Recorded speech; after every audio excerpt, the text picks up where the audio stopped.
In today's video, I'm going to give you guys a build walk-around update on my Tacoma. I'm also going to be answering your guys' questions that you guys asked me on Instagram if the Tacoma is still for sale. So if you're interested in any of that, make sure to stay tuned. Let's get into it.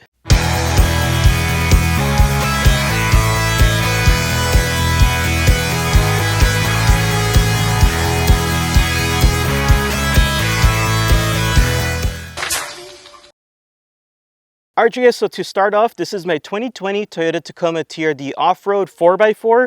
I've had this since it was of course brand new. This thing right here has taken me in so many places. It's let me do a lot of things with it, and it's just been a great truck overall. It does have now about 94,000 miles, and also it does hold a clean title. Pink slip on hand. Did pay this off about a year ago, so it's pretty nice. If you guys have been a long-time subscriber or even following me on Instagram, you guys do know the truck is slightly naked compared to what it used to be. So I've had it like this for a couple months now. I know I haven't really updated you guys on any of that. That's why we're here today to give you guys a build walk around update. I am going to tell you guys most of the stuff that is gone. It's because I already sold it. So let's just go ahead and dive right into it. So we're going to start off with the armor on the truck. Right here in the front bumper, it is a BFAB front bumper. This one is their full hoop option. This one also has the light bar plate right here, as you guys can see, and it was the powder coat option. So this is the most expensive option you could get from BFAB. If you guys do want to get one, make sure to let him know I sent you over. Ask for Jerry over there and he'll hook you guys up. The next thing that I do have as far as armor is going to be a BFAB front skid plate right here.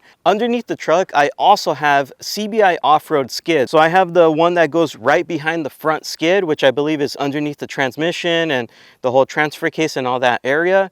And then I also have the CBI off-road gas tank skid plate as well. I also have CBI off-road rock sliders, and those ones have been great. They do have the kick out. They're very similar to the BFAB rock sliders I used to have in the past. And then for the rear, I do have the Bay Area metal fabrication rear diff skid. That one, in my opinion, has been probably the strongest skid plate ever, because I've had 3 different ones in the past. All of them kind of crunched up when I did go rock crawling. This one so far, it's taken abuse, it's taken a beating, and it hasn't dented, it hasn't really moved or anything like that. So I'd suggest going with that one if you guys are looking for a diff skid plate. It is a little bit more on the expensive side, but I'd highly recommend it. Also in the rear, I do have the BFAB rear bumper, and that one did actually come with the swing out, but as you guys can see, I don't have it installed right now. So it is removable in case you guys do want to go ahead and purchase it. Same thing, just let them know I sent you over. And then you can also add it with the side hoop option to, of course, protect your rear quarter panel fenders. Now, as far as the drivetrain, I know you guys are not going to be able to see this as far as the gears that I have in this truck, because it is re-geared. I do have Revolution 529 gears. Another thing you're probably not going to be able to see, and it's kind of tied in with my front diff, be a front locker, and what powers it is going to be an ARB air compressor. So yes, my front locker is an air one, which in my opinion, if I was you guys, I'd probably go E-locker. They're a little bit more reliable. Installed, I also have the ECGS clamshell bushings. All right, you guys, so now let's go ahead and dive into the suspension part of things on my Tacoma. I also want to let you guys know I've made a full video on exactly what suspension setup I have on this and how much it costed out the door. So if you guys are curious on parts alone, what all this costs as far as suspension, make sure to check that video out, description box below. So we'll start up with the front. I do have a long travel setup from Total Chaos. It is their 2+ kit, so that would be the upper and the lower control arms. And then as far as for my axles, I do have CVJ long travel axles. And then as far as the suspension in the front, I do have locked off-road 2.5 coilovers, and they are of course long travel,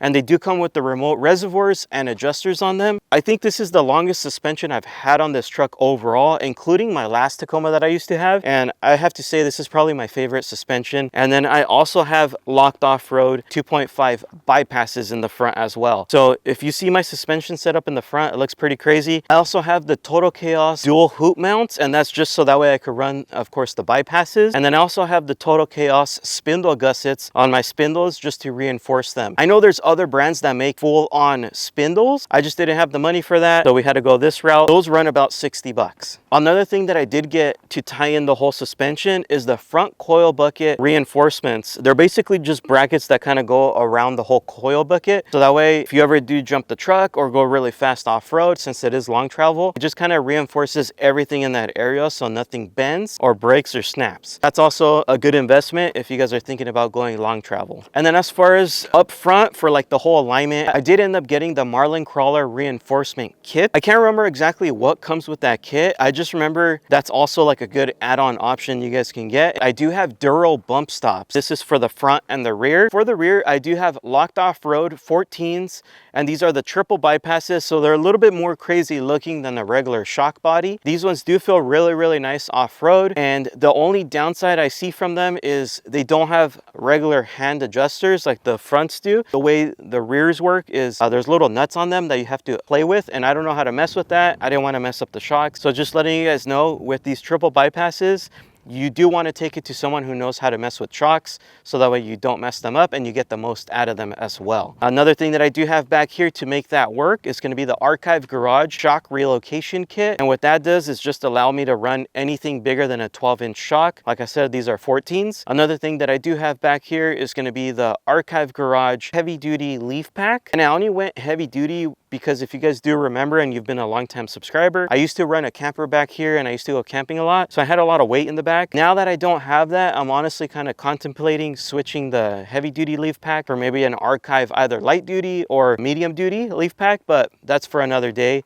And then I have the Archive Garage cross tube. That's just going to kind of tie everything together and strengthen everything, and it gives it for a better ride as well. So if you guys are thinking of getting like the shackles and all that stuff, make sure you get the cross tube. It'll really help out. So let's move on. So as far as wheels and tires, as you guys can see, this isn't my regular KMC setup with Toyos that I ran for a long time, which I still have those. They're at home, but I did end up wanting to switch it up a little bit. So I got non-beadlock wheels. So these ones are actually from Rough Country. This is their 85 series, 17x9, -18 offset. I like the look of these wheels. The color of them matches with my Tacoma, and then the little black ring that it has around it matches with all the black accents on the truck. KMCs were actually real true beadlocks, so they're really heavy wheels, versus these, they're simulated, so they're not real beadlocks. Just looks like it, but they're not. And then as far as on the tires, you guys are probably going to trip out on this, but these are actually Rough Country mud terrains, 35 by 12.5 by 17. Trust me, when I heard that, I tripped out too. I didn't know Rough Country made tires. All right, you guys, so now let's talk about the lighting and the electrical on the Tacoma. So as far as the interior, what I do have is a Decida 11.6-inch display radio. Cool thing with that one is it literally changes everything out and it keeps it looking factory. So if you guys haven't watched that video, make sure to check it out. It's in the description box below. I love that radio because you can watch movies on the go, you can watch Netflix, YouTube, and you could do a whole bunch of things on that unit. It's literally like a mini computer in your truck. So if you want to check that out, check it out. You have a discount code on it if you want to purchase yours. That's what I have as far as the radio. Now, as far as the audio that ties everything in, it's going to be from OEM Audio Plus, and I have their most expensive option that they offer, which I think now runs about $3,000 if I'm not mistaken, which is crazy. But basically what that is going to be the tweeters, it's going to be the speakers, so all the door speakers, and then it's going to be the dual subwoofers in the back seats, and then it's also going to be the dual amps. As far as the lighting, I do have KC Flex Era 4 ditch lights. I don't have them installed right now. They are in my garage. I just need to put them back on, but those things are bright. So if you guys want bright ditch lights, go ahead and go with those. I know they're really expensive, but they're pretty bright in my opinion. And then as far as for the fog lights on my Tacoma, I do have KC Flex Era 3 fog lights, and same thing, those are pretty good. I've had other fog lights that are a lot brighter, but that's what I'm running now. Right now, I just have the amber covers on them because originally they're actually clear. And then I also have KC rock lights. These ones are their more expensive options. They're the ones that are round. If you guys are thinking rock lights, trust me, KC is probably the way to go as far as rock lights. Everything I'm talking about right now, I do have how-to install videos. So if you guys need anything, let me know and I'll send you the how-to video. Now, another thing that I do have that you can't really see it, but it's going to be the Miso Customs interior lights. And I have the dome lights, and then I have the center light in the back as well. Those ones, I know a lot of people complain about them. So far, mine have been good. Once again, knock on wood. And then for the more expensive lighting that I have on the truck, it's going to be the Morimoto XB Evo headlights that I have in the front. Those headlights are their more expensive option, so you can switch out like the DRLs with the switch of a key, and it offers a lot of stuff, especially if you guys live it where it's like really snowy. Those headlights do have like a snow feature to help defrost the headlights. So I thought that was pretty cool that they come with, but they are a little bit on the pricey side, I'm not gonna lie to you guys. And then for the rear over here, I do have the Morimoto XB tail lights. These ones, I like them because they look factory. You can't tell that they're aftermarket unless you really stare at them or have one side by side, but they look like they were part of the truck.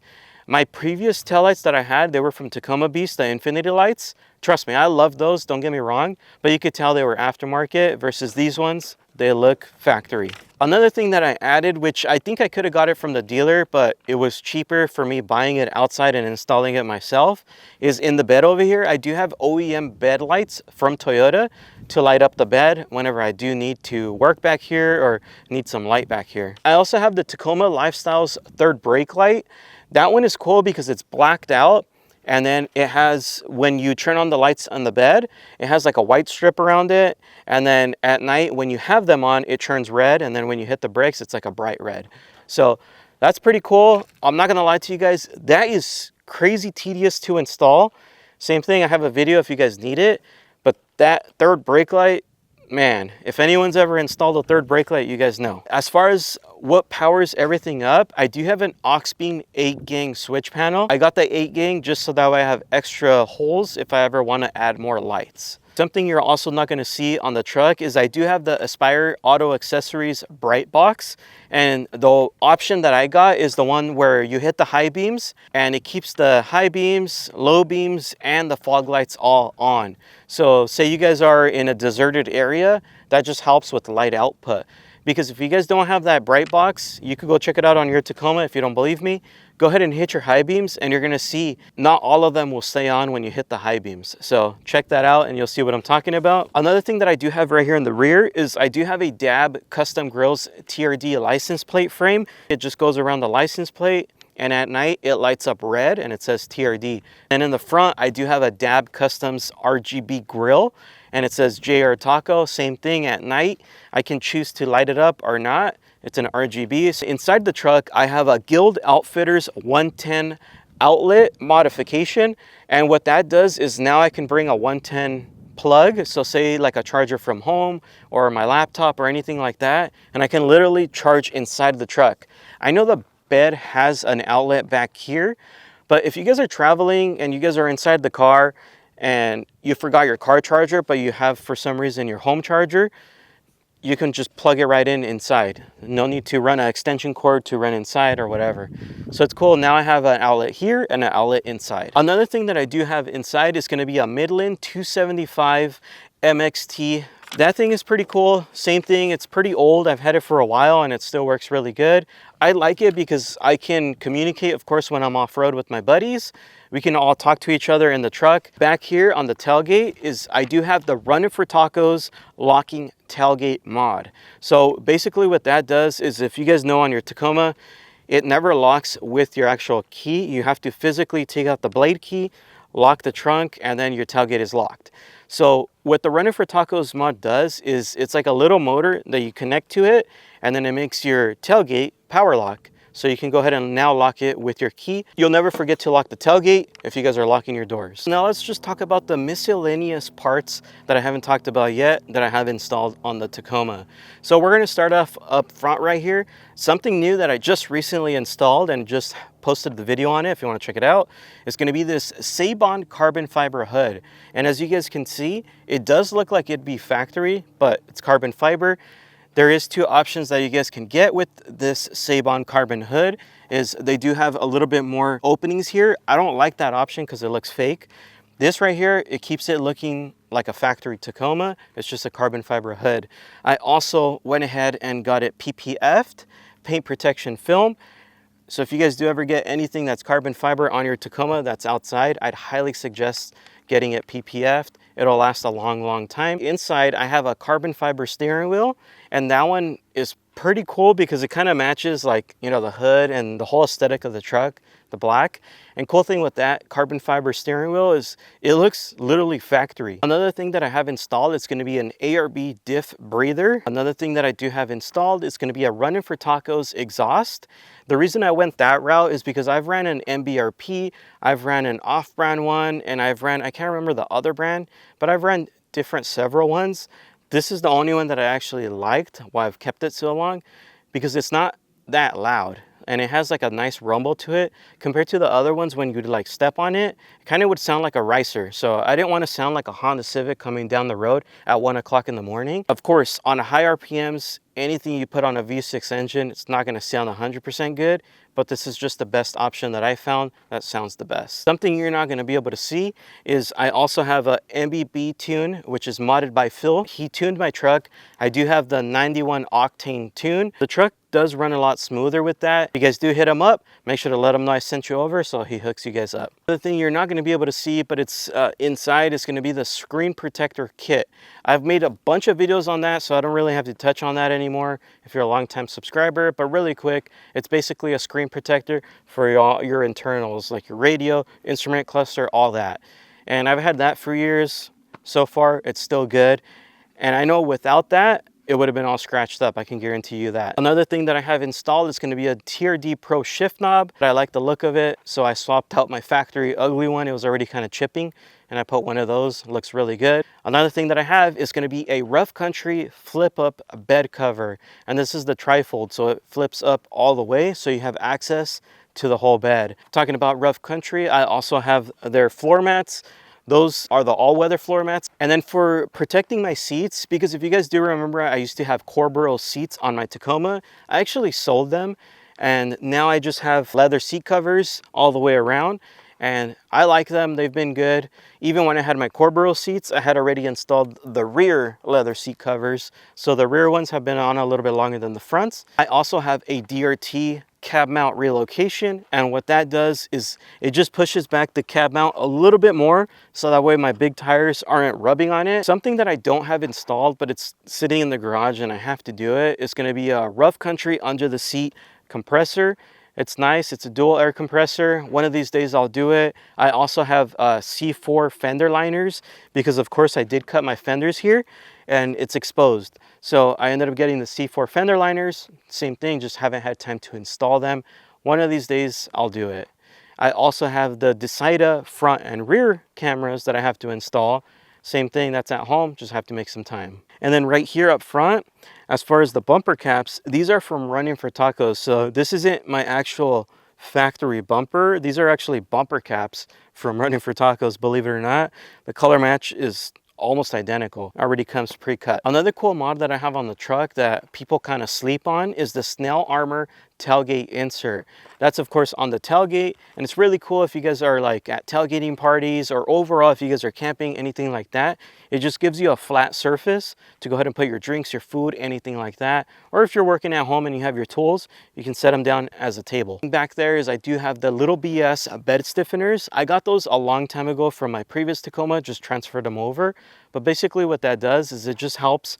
Since I used to have a lot of weight on the truck between the camper and the rooftop tent, it just helps so that way the bed does not bolt outward. I also have a snorkel, as you guys can see here. And then up top, I do have the snorkel upgrade. Just to give you guys a quick reference as what it is inside of here, it does have a little fan. So when you guys are off-road and that fan will actually kick up when you guys are driving, it'll spin, so that way it kicks out like rocks, debris, dirt, stuff like that, and it'll minimize the amount of dirt that gets into your actual intake. Your engine air filter will last a little bit longer than it should. I also have Aspire Auto Accessories wide view mirrors. Those are cool because they also have it for the heated element, which mine have, and they also have it for the turn signals. So whenever I do hit the turn signal, the mirror actually lights up. It's a cool option, especially at night. It's just an extra turn signal for people to see you that are behind you. And then of course, talking about turn signals, I also have these ones here. I can't remember where I got them from, but these turn signals are just basically blacked out. And then inside from Miso Customs, which blocks out all the chrome that's in there. One thing I forgot to mention is, as far as on the brakes, I do have power stop brakes, rotors, and brand new pistons. And then up here, I forgot to also mention, is I have an Ironman 4x4 winch, and that's the 12K version, and it's also wireless. So I can take the remote and go out there versus having to be here with a wired one. It's really nice. And then I also installed the Factor 55 Fairlead here. And this is cool because now I can just use soft shackles, makes it a little bit less dangerous. That's gonna wrap it up for today as far as the build walk around update on the truck. To answer your guys' questions as far as if the truck is still for sale, yes. I mean, I'll sell it. If there's a buyer out there that's serious and wants to buy it, wants to actually check it out and not waste my time, I'll go ahead and sell it. Only reason I do that is because I do want to get a Tundra. Let me go ahead and just tell you guys the cons, and you guys just heard the pros on it as far as the build walk around. The cons on it is my front driver's seat, the motor actually messed up. A long time ago, I went to like a car wash place, and the guy that vacuumed it, they broke the motor that's under the seat. This was like years ago. I tried going back to them. They didn't want to claim it. It was crazy expensive to replace. The seat is in my position, so I never bothered to even change it out anyway. I'm sure it's a lot cheaper now, but this was just years ago. So that's broken. The other thing that's broken is, I don't know if you can see it on camera, but right here, the bumper cap, it's actually broken. Like I said, this is not my factory bumper. This is actually from running for tacos. Visually, I think you just need to replace that and the bracket that's underneath. But if you guys are serious on buying it, come check it out. You can see it for yourself. I'll show you what I'm talking about. The third thing that's wrong with the truck, which not really wrong, it's just kind of more cosmetic. In the rear, a long time ago, I did hit it. Not bad, but it's dented in the rear. I had to replace the taillight, and then it still has that dent there. I pushed out most of it. And then the fourth thing is, if you guys have been following me for a long time and you guys follow me on Instagram, you know I've taken this truck off-road. You guys already know that. I'm not gonna lie. So it has scratches and stuff like that all the way around. To my knowledge, that's all that's wrong with the truck. So it's really more cosmetic stuff than anything. If you guys, once again, do want to actually check it out in person, hit me up, let me know. I'll drop my information in the description box below. I'll also pin a comment in the bottom below. I'm going to start it off at $36,500. One thing that I could tell you guys, if you guys want it cheaper, that's fine with me. I already checked the KBB on it. What I'm selling it for, I know I'll never get any of the money back, but what I'm selling it for, you're getting thousands and thousands of dollars worth in parts. So $36,000 is not much. I've seen other people with similar builds or less built with more miles selling it for 40 plus. So I think 36 is pretty reasonable. Now, if you guys do want to go ahead and buy it cheaper, in person, we can negotiate, and we can also talk about, like, as an example, I'll take the hood off and we'll knock off 800 bucks. I'll take the bumper off and we'll knock out same thing, 800 bucks. As an example, I'm just throwing numbers out. If you guys do want to purchase it, that's something we can do. There's things that I'm not going to include. For example, like anything that has my name on it, it's coming off. JRTACO, I'll put the stock grill back on for you guys. So just kind of keep that in mind. That's going to end today's quick video. Please make sure to like, comment, and subscribe. We'll see you guys next time. JesseRizo is here for you. It's here for you, Like I said, it's super simple. Please feel free to subscribe.